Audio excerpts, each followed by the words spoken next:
All right, and at this point we got this spun out, and this one spun out. This is already broke loose.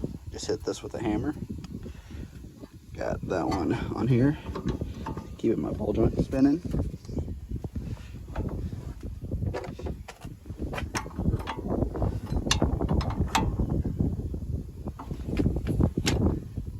Just like that.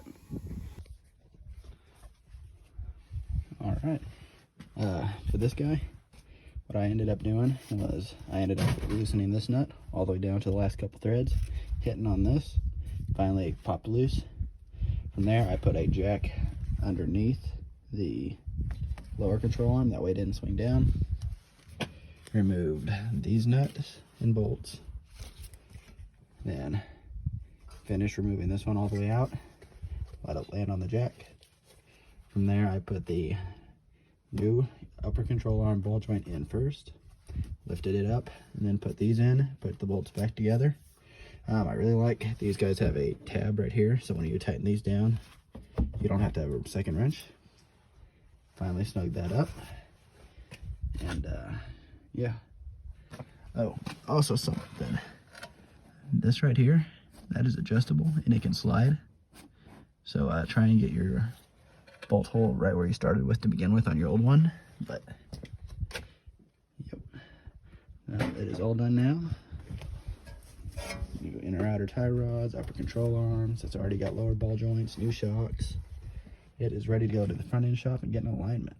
So, all right, at this point we got our inner tie rod out as well. Got our new one going back in. So, yeah, it's going well. Going well. So, all right, we've got our new inner and outer tie rod in.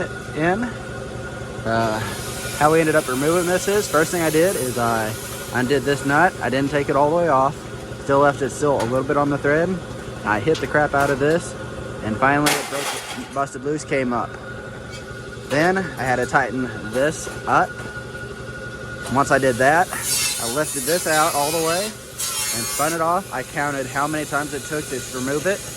It took 19 times to remove the tie rod in. After I did that, I came up here and I removed that guy and reassembled in opposite direction. So did that, tightened him up, came in here, threaded this all the way on, put this guy in, back this jam nut off, and yeah, that's how it goes in and out.